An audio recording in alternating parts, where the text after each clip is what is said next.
అందరికీ నమస్కారం అండి. ఫస్ట్ ఆఫ్ ఆల్ ఈ సినిమాకు మళ్ళీ మజిలీ తర్వాత యాక్చువల్గా శివగారితో అప్పటి నుంచి ప్రతి టెక్ జగదీష్ కానీ ఖుషిది కానీ ఆయన పిలుస్తున్నప్పుడు ప్రతిసారి ఏదో ఒక దానిలో జరగట్లేదు.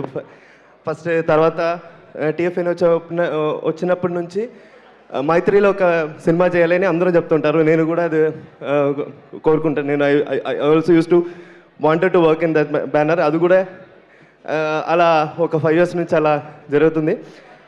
సేమ్ ఫస్ట్ నుంచి రవితేజ గారు సినిమా చేయండి అందరూ చెప్తుంటారు. నేను వచ్చిన తర్వాత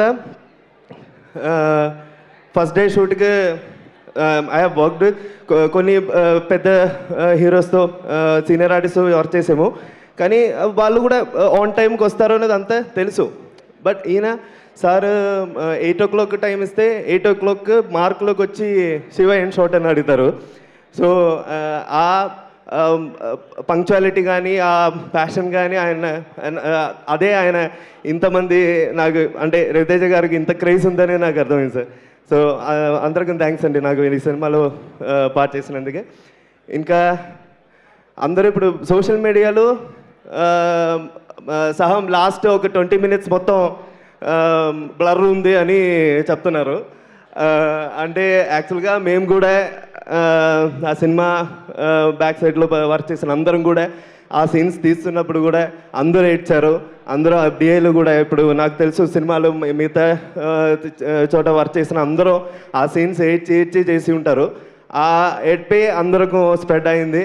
సో అందరికీ ఈ సినిమా పెద్ద బ్లాక్ బస్టర్ చేసినందుకు ఈ సినిమాలో నేను I don't want to take kill a lot of time of yours. So ప్రతి అందరికీ థ్యాంక్స్ అండి. సురేష్ గారు వీళ్ళు యాక్చువల్గా ఎవరికో ఎంతమందికి తెలుసేమో అక్కడ యాక్చువల్గా మనం అందరూ రియల్ లొకేషన్ అంటున్నారు. కానీ ఆ రియల్ లొకేషన్ ఇప్పుడు ఆ ఇల్లు కానీ అది అక్కడ షూట్ చేసాం. సేమ్ అదే ఫ్రేమ్ ఏదో ఒక చిన్న బ్లాక్ మాత్రం ఇక్కడ చేసాము. అది చాలా టఫ్ వర్క్. అదే ఆయన కూడా మన సినిమా డైరెక్టర్ కూడా చాలా అది హెల్ప్ అయింది. ఇంకా సాయి గారు యాక్చువల్గా ఆయన ప్రతి డబ్బింగ్ నుంచి ఆయన ఇచ్చిన మోటివేషన్ నెక్స్ట్ లెవెల్ అండి. థ్యాంక్ యూ అండి. అంటే లాస్ట్ రిలీజ్ అవ్వని రోజు ఆయన ప్రతిరోజు ఫోన్ చేశారు. సో నేను అది మిస్ అయితే సారీ అండి. థ్యాంక్స్ లాట్ అందరికీ.